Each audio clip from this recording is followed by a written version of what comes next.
আমার মালকিনের ছোট মেয়ে রোজ রাতে তেল আর কলা নিয়ে তার ঘরে ঢুকত। কিছুক্ষণ পর সে যখন ঘরের বাইরে বের হতো তখন তার পুরো শরীর ঘামে ভিজা থাকত। এই কাজটা সে বাড়ির সকলকে লুকিয়ে করত, কিন্তু আমি তার সবকিছুই দেখতে পেতাম, কারণ ওই সময় আমি রান্নাঘরে কাজ করতাম। এটা তার প্রতিদিনের ঘটনা ছিল। সে তেল আর কলা নিয়ে কি করত এটা জানার জন্য আমি একদিন ওর ঘরে লুকিয়েছিলাম। কিছুক্ষণ আগেও ঘরে ঢুকেছে। এরপর আমি যা দেখলাম সেটা দেখে আমার পায়ের তলা থেকে মাটি সরে গেল। বন্ধুরা, গল্পটি প্রথম থেকে বলা যাক, তার আগে আপনি যদি আমাদের এই ছোট্ট চ্যানেলটি নতুন দর্শক হয়ে থাকেন তাহলে চ্যানেলটি সাবস্ক্রাইব করে আমাদের সাথে থাকবেন। আমার নাম শারমিন আক্তার। আমার জন্ম একটি দরিদ্র পরিবারে। আমার মা বাবা অন্য লোকের খেতে কাজ করে, দুবেলা দুমুঠো অন্ন জোটাতে। আমি আমার বাবা মায়ের একমাত্র সন্তান ছিলাম। টাকা পয়সার অভাবে তারা আমাকে লেখাপড়া শেখাতে পারেনি। আমাদের কোনো রকমে দিন কাটত। আমার বয়স ছিল 11 বছর। মা বাবাকে সারাদিন কাজ করতে দেখে আমার খারাপ লাগত, আর তাই আমি ওদের সাথে কাজ করতে চলে যেতাম। কিছুদিন পর বাবার খুব শরীর খারাপ হয়। আমরা ওনাকে হাসপাতালে নিয়ে যাই। সেখানে ডাক্তার আমাদের হাজার হাজার টাকা খরচের কথা বলে। আমাদের কাছে এত টাকা ছিল না, তাই মা জমিদার বাবুর কাছে যায়, যার খেতে আমরা কাজ করতাম। মা জমিদার বাবুর কাছে আঁচল ছড়িয়ে ভিক্ষা চায়, কিন্তু জমিদার বাবু এত টাকা দিতে রাজি হয় না। উনার কাছেই কয় টাকা দেয়া কোনো ব্যাপার নয়, কিন্তু তাও উনি কোনো সাহায্য করলেন না। টাকার অভাবে আমার বাবার ঠিকমতো চিকিৎসা হয় না, আর উনি আমাদের ছেড়ে চলে যান। এখন আমাদের মাথার উপর থেকে ছাতা সরে গেছিল। আমাদের সংসার চালানো আর সাহায্য করার মতো কেউ ছিল না। কোনো রকমে আমি আর মা নিজেদেরকে সামলে আবার সাধারণ জীবন যাপন শুরু করলাম। আমরা সারাদিন খেতে কাজ করে নিজেদের পেট চালাতাম। ভেতরে ভেতরে আমার জমিদার বাবুর উপর খুব রাগ ছিল, কিন্তু আমার কিছু করার ছিল না। একদিন শহর থেকে কিছু ধনী লোক আসে। তারা জন্মদিন পালন করা উপলক্ষে গরিবদের ভোজ খাওয়ায়। আমরা তো এটাও জানতাম না যে আমাদের জন্মদিন কবে, কিন্তু বড়লোকদের ভোজ খেয়ে আমরা তাদেরকে আশীর্বাদ করি। এইভাবে বেশ কিছুদিন চলল। হঠাৎ একদিন মাও এই পৃথিবী ছেড়ে চলে গেল। মা আমার শেষ আশ্রয় ছিল। এখন আমার কেউ নেই। আমি খুব ভেঙে পড়েছিলাম। এই অবস্থায় আমার কাকা কাকিমা আমাকে তাদের বাড়িতে নিয়ে যায়, কিন্তু কাকা কাকিমা কখনোই নিজের মা বাবা হয়ে উঠতে পারেনি। এই কথাটা আমি তাদের বাড়িতে পা রাখার পরেই বুঝতে পেরেছিলাম। তারা তাদের নিজের মেয়েকে ভালো খাবার দিত, ভালো জামা কাপড় দিত, আর আমাকে দিয়ে বাড়ির সব কাজ করাতো। আমার সাথে ভালো করে কথা বলা তো দূরে থাক, আমার দিকে ফিরেও তাকাতো না। কিন্তু আমি এটাকে নিজের ভাগ্য মনে করে মেনে নিয়েছিলাম। একদিন আমি যখন বাসন মাজছিলাম তখন কাকা শহর থেকে ফিরে আসেন। এসে আমার কাকিকে বলেন যে শহরের এক বাড়িতে কাজের মেয়ে দরকার। আমরা বরং শারমিনকে সেখানে কাজ করতে পাঠিয়ে দিই। সাবিনা ওখানে কাজ করবে, আর আমাদের হাতে টাকা আসবে। আমার কাকিমা এই কথাটা শুনে খুব খুশি হন। আর হবে নাই বা কেন, কিছু না করে টাকা পাওয়া যাবে যে। পরের দিন কাকা আমাকে শহরে নিয়ে আসেন, আর এক বড় বাড়িতে নিয়ে যান, যেখানে একজন মহিলা, তার 2 কন্যা সহ মোট 3 জন একসাথে বসেছিল। কাকা ওনাকে সালাম করেন, আর আমার দিকে ইশারা করে বলেন যে আজ থেকে আপনার বাড়ির সব কাজ এই মেয়েটা করবে। আমি ওকে সকালে এখানে দিয়ে যাব, আর বিকেলে ফেরত নিয়ে যাব। সেই ম্যাম সাহেব আমার দিকে তাকিয়ে জিজ্ঞেস করেন যে আমি তার বাড়ির সব কাজ করতে পারবো কিনা। আমি মাথা নাড়ালাম। আমি জানতাম যে এত বড় বাড়ির সব কাজ একা হাতে সামলানো খুব একটা সহজ হবে না, কিন্তু আমার রাজি হওয়া ছাড়া আর কোনো উপায় ছিল না। কাকা কাকিমার ভয়ে আমাকে রাজি হতে হলো। সেই মালকিন আমাকে সব কাজ বুঝিয়ে দিলেন, আর আমি রান্নাঘরে কাজ করতে শুরু করলাম। আমি সারাদিন কাজ করতাম, আর রাতে কাকা আমাকে বাড়ি নিয়ে যেত। বাড়ি গিয়ে শুকনো রুটি খেয়ে গরমের মধ্যে ঘুমিয়ে পড়তাম। পরের দিন সকালে কাকা আমাকে আবার মালকিনের বাড়িতে দিয়ে আসতো। কিছুদিন এইভাবে চলল। একদিন মালকিনের বাড়িতে অনেক অতিথি আসে, আর তাই কাজও অনেক বেড়ে যায়। সেই জন্য মালকিন আমাকে বাড়ি পাঠায় না। উনি আমার কাকাকে বলেন যে যতদিন আমার অতিথিরা এই বাড়িতে আছে ততদিন শারমিনকে এখানে থাকতে দিন, কারণ রাতে সবাই দেরি করে খায়, তাই কাজও অনেক বেড়ে যায়। কাকা আমাকে না নিয়ে বাড়ি ফিরে গেল। আমি অনেক রাত অবধি কাজ করতাম, আর মালকিন তার বাড়িতে থাকার জন্য আমাকে একটি ঘর দিয়েছিলেন। কাকা কাকিমার বাড়িতে থাকা থেকে আমার এখানে থাকতে বেশি ভালো লাগতো, কারণ এখানে আমি ভালো খাবার পেতাম। আমার শোবার ঘরে পাখা ছিল, তাই আমাকে আর গরমের মধ্যে ঘুমাতে হতো না। কিন্তু আমি যখনই মালকিনকে তার মেয়েদের সাথে দেখতাম তখনই আমার নিজের মায়ের কথা মনে পড়ে যেত। এইভাবে কয়েকটা দিন কেটে গেল। মালকিনের অতিথিরা ফিরে গেল, কিন্তু মালকিন আমাকে বাড়ি পাঠালেন না। তিনি আমার কাকাকে পরিষ্কার করে বলে দিলেন যে শারমিন এখন থেকে এখানেই থাকবে। মালকিন আর তার ছোট মেয়ের সাথে আমার ভালো সম্পর্ক গড়ে উঠেছিল। উৎসবের দিন মালকিন আমাকে নতুন জামা কাপড় দিতেন। ওনার ছোট মেয়েটি খুব ভালো ছিল, আমার সাথে খোলা মনে মিশত। কিন্তু ওনার বড় মেয়েটি একটু রাগী ছিল। সে আমার সাথে বাড়ির কাজের লোকের মতো ব্যবহার করত, আর আমার সাথে ঠিক করে কথা বলতো না।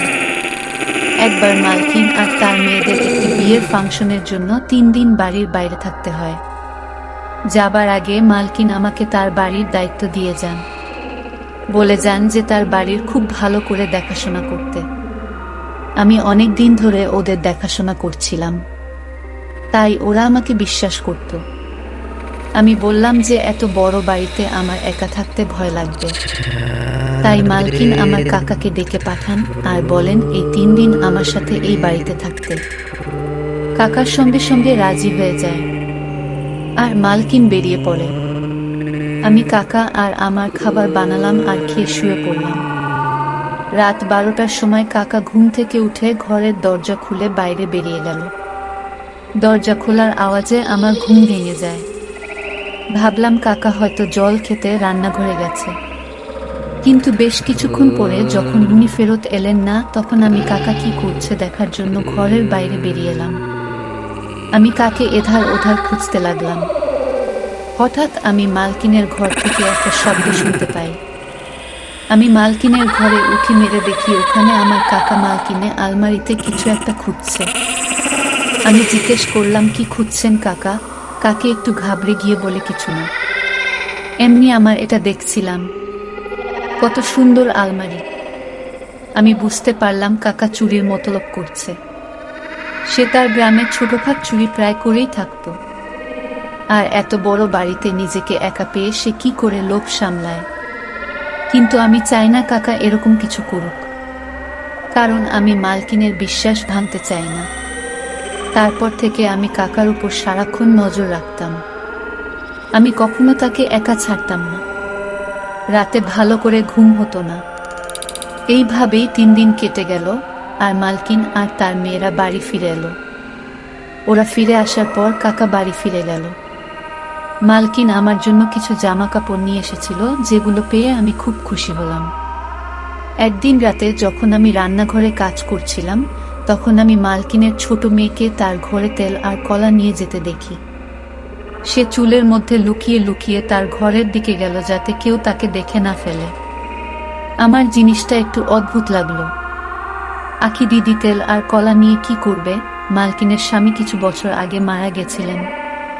তারপর থেকে উনি তার 2 মেয়ের সাথে একাই থাকেন। নিজেদের ব্যবসা থাকার জন্য ওনাদের কখনো টাকা পয়সার অভাব হয়নি। আমি আছি, দিদির ব্যাপারটা এড়িয়ে গেলাম। ভাবলাম পড়াশোনা জানে, হয়তো কিছু একটা করছে।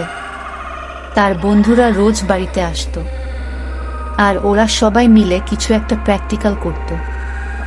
একদিন আমি দিদিকে জিজ্ঞেস করলাম যে আপনারা সব বন্ধু মিলে কি করেন? তো সে বলল যে আমরা বিজ্ঞান নিয়ে পড়াশোনা করি, তাই আমাদের প্র্যাকটিক্যাল করতে হয়। আমি কিছুই বুঝলাম না। আমি তো কোনো দিন স্কুলে যাইনি, তাই পড়াশোনার ব্যাপার আমি কি করে বুঝবো? তাই জন্য আমি আখি দিদির তেল আর কলা নিয়ে যাওয়ার ব্যাপারে বেশি মাথা ঘামাতাম না। বাড়ির সকলের খাওয়া হয়ে যাওয়ার পর আমি বাসন মাজতাম আর রান্নাঘরটা পরিষ্কার করতাম। এর মধ্যে দিদি ফ্রিজ থেকে কলা বের করত আর একটি পাত্রে তেল ঢেলে নিজের ঘরে নিয়ে চলে যেত। এখন এটা রোজকার ব্যাপার হয়ে গেছিল। আমার ঘরটা দিদির ঘরের একদম সামনে ছিল। মাঝরাতে দিদির ঘর থেকে বের হতো আর নিজের হাত ধুতো। তার গোটা গা ঘামে ভিজে থাকতো। মাঝে মাঝে যখন আমার ঘুম আসতো না, তখন আমার এসব চোখে পড়তো। রোজ আমি এসব দেখতে পেতাম না, কারণ যখন সে বাইরে আসতো আমার চোখ লেগে যেত। এখন আর এই জিনিসটা আমার পড়াশোনার বিষয় মনে হচ্ছিল না, মনে হচ্ছিল অন্য কিছু। কারণ দিদি যদি প্র্যাকটিক্যাল জন্য কলা আর তেল নিয়ে যেত, তাহলে লুকিয়ে লুকিয়ে কেন নিয়ে যেত, আর রোজ কেন নিয়ে যেত? সারাদিন আমার মাথায় এটাই ঘুরতো যে দিদি তার ঘরে কি এমন করে। আমি মালকিনের সাথে এই ব্যাপারে কথা বলবো ভাবলাম। একদিন আমি মালকিনের ঘরে গেলাম আর দেখলাম উনি ফোনে কার সাথে কথা বলেছেন। তাই আমি কিছু না বলে ওখান থেকে চলে এলাম। তারপর আমি ভেবে দেখলাম যে মালকিনকে বললেন শুধু শুধু বাড়িতে ঝামেলা হবে, তাই আমি ছেড়ে দিলাম আর এই ব্যাপারটা নিয়ে মাথা ঘামানো বন্ধ করে দিলাম। একদিন আমার রাতে ঘুম আসছিল না। আমার মায়ের কথা খুব মনে পড়ছিল। আমি দেখি আখি দিদি তার ঘর থেকে বের হলো। তার চোখে জল এসে যাচ্ছিল। আমি ঘর থেকে বেরিয়ে এসে দিদিকে জিজ্ঞেস করলাম, আপনি কাঁদছেন কেন? দিদি প্রশ্নটা এড়িয়ে যায় আর বলে, কিছু না, তুমি গিয়ে শুয়ে পড়ো। এই বলে সে তার ঘরে চলে গেল। আমার এই চিন্তায় সারা রাত ঘুম হলো না। ভাবতে লাগলাম যে কি এমন হলো যে সব সময় হাসি খুশি থাকা আখি দিদি এত রাতে কাঁদতে কাঁদতে ঘর থেকে বেরিয়ে এলো। সারাদিন আমার মাথায় একটাই চলতে লাগলো, আখি দিদির তেল আর কলা নিয়ে ঘরে যাওয়া, মাঝ রাতে ঘর থেকে বেরিয়ে এসে হাত ধোয়া, সারা ঘামে ভিজে থাকা, তারপর এক রাতে কাঁদতে কাঁদতে ঘর থেকে বেরিয়ে আসা, আর সব থেকে বড় কথা এসব কাজ লুকিয়ে করা। আমার কোনোটাই স্বাভাবিক মনে হলো না। আমার দিদির উপর সন্দেহ হয়, ও কোনো খারাপ কাজ করছে না তো। পরের দিন দিদি কলেজে চলে যায় আর বর দিদিও তার কলেজে যায়। তখন আমি মালকিনকে চা দিতে গেলাম আর ভাবলাম যে আখি দিদির ঘরটা একবার খুঁজে দেখি। দুপুরবেলা যখন মালকিন ঘুমিয়ে পড়ে, তখন আমি দিদির ঘরে যাই, কিন্তু ঘরে তো সেরকম কিছুই পেলাম না। সব জিনিস ঠিকভাবে রাখা ছিল। আমি বেরিয়ে এসে ভাবতে লাগলাম যে আসল ঘটনাটা কি। তখনই আখি দিদি আর বর দিদি কলেজ থেকে ফিরে আসে। আমি তাদের জন্য খাবার বানিয়ে দিলাম, কিন্তু আখি দিদি খেতে চাইল না। সকালেও সে ঠিক করে জল খাবার খায়নি। আমি অনেকবার করে বললাম যে দিদি খাবারটা খেয়ে নাও, কিন্তু সে রেগে যায় আর আমি চুপ করে যাই। কিছুক্ষণ পর আমি ভাবলাম যে দিদিকে একবার জিজ্ঞেস করি তার কি হয়েছে, কিন্তু তারপর মনে হলো যদি সে রেগে যায়। আমার আখি দিদির জন্য চিন্তা হয়। আমি যবে থেকে এই বাড়িতে এসেছি, দিদি একবারও আমাকে বুঝতে দেননি যে আমি বাড়ির কাজের মেয়ে। সে আমায় কাকা কাকিমার থেকে অনেক বেশি যত্ন করেছে। কিছুক্ষণ পর আমার মাথায় একটা বুদ্ধি আসে, আমি যদি আজ রাতে আখি দিদির ঘরে লুকিয়ে থাকি, তাহলে আমি সবটা জানতে পারব। আমি রাতের সবাইকে খেতে দিলাম, কিন্তু নিজে কিছু না খেয়ে দিদির ঘরে গিয়ে একটা কোনায় লুকিয়ে পড়লাম। আমি এমন সময়ে তার ঘরে ঢুকলাম যখন সে রান্নাঘরে তেল আর কলা নিতে গিয়েছিল। আমি লুকিয়ে লুকিয়ে দেখলাম যে দিদি তার ঘরে এল আর ঘরের পেছনের দরজাটা খুলে দিল। আমার মনে পড়ল সেই দিন যখন আমি দিদির ঘরে এসেছিলাম, তখন এই দরজাটা আমার চোখে পড়েনি। হয়তো দরজাটার সামনে পর্দা লাগানো ছিল, তাই আমার চোখে পড়েনি। তারপর আমি দেখলাম যে দিদি ওই দরজা দিয়ে একটা মানুষকে ভিতরে ঢোকালো। আর তারপর যেটা হলো সেটা দেখে তো আমার পায়ের তলা থেকে মাটি সরে গেল। তখন হঠাৎ আমার হাতে চেনটা, যেটা আমার মা মেলা থেকে আমায় কিনে দিয়েছিল, সেটা খুলে মাটিতে পড়ে যায়। সেই আওয়াজটা শুনে দিদি মনে হলো যে তার ঘরে আরো কেউ আছে। সে উঠে তার ঘরটা খুঁজে দেখতে লাগলো। আর তখনই একটা কোনায় সে আমাকে দেখতে পেল। দিদি আমাকে দেখে ঘাবড়ে গেল আর রেগে গিয়ে বলল, তুমি এখানে কি করছো? এইভাবে লুকিয়ে আছে কেন? দিদির রাগ দেখেই আমি একটু ভয় পেলাম। বললাম, আমাকে ক্ষমা করবেন দিদি, আমি কোনো খারাপ উদ্দেশ্য নিয়ে এই ঘরে আসিনি। আমার আপনার জন্য চিন্তা হচ্ছিল, কারণ আজকাল আপনি ঠিক করে খাবার খান না, আর সেই দিন আপনি কাঁদতে কাঁদতে ঘর থেকে বেরিয়েছিলেন। তারপর আখি দিদি আমাকে সবটা খুলে বলল। সে কোনো ভুল কাজ করছে না, বরং একটা মানুষের উপকার করছে। দিদি ওই লোকটার দিকে ইশারা করে বলে, তিনি আমার দাদু হন। আমার বাবা মারা যাওয়ার পর আমার মা ওনাকে বাড়ি থেকে বের করে দিয়েছিল। তারপর থেকে উনি একটা মসজিদে থাকেন। কিন্তু আমি এটা সহ্য করতে পারতাম না। আমি এই ব্যাপারে মায়ের সাথে কথা বলার চেষ্টা করেছিলাম, কিন্তু মা আমাকে খুব বকা দিয়েছিল। তাই আমি একটি প্ল্যান বানাই। আমি রাতে দাদুকে আমার ঘরে নিয়ে আসি, আর সকাল হলে ওনাকে পিছনের দরজা দিয়ে বের করে দিই। আমি দিদিকে জিজ্ঞেস করলাম যে সে তেল আর কলা দিয়ে কি করে। দিদি বলে যে দাদুর লিভারের সমস্যা আছে, তাই সে বেশি খাবার খেতে পারেন না, তাই উনি একবেলা খাবার খান। সকালে কলেজে যাওয়ার সময় আমি ওনাকে খাবার দিয়ে যাই। রাতের বেলা উনি কিছু খান না, তাই আমি ওনাকে ফল খাওয়াতে শুরু করি। আর কলা তার সব থেকে প্রিয় ফল, তাই আমি রোজ রাতে উনার জন্য কলা নিয়ে আসি। আমি এসব লুকিয়ে করি যাতে মা আর দিদি কিছু জানতে না পারে। আর দাদুর হাঁটুতে খুব ব্যথা, তাই আমি রোজ তেল নিয়ে আসি ওনার হাঁটুতে মালিশ করার জন্য। অনেকক্ষণ ধরে মালিশ করার পর আমার গা ঘামে ভিজে যায়, আর আমি বাইরে হাত ধুতে যাই। সেদিন আমার দাদুর শরীরটা ভালো ছিল না, তাই আমার চোখে জল চলে এসেছিল। দিদির কথা শুনে আমার মনের সব আশঙ্কা দূর হয়ে যায়। আমি চুপচাপ নিজের ঘরে ফিরে আসি। ঘরে এসে আমি ভাবতে লাগলাম, আমার মালকিন এতটা নিষ্ঠুর কি করে হতে পারে যে তার অসুস্থ শ্বশুরমশাইকে বাড়ি থেকে বের করে দেন।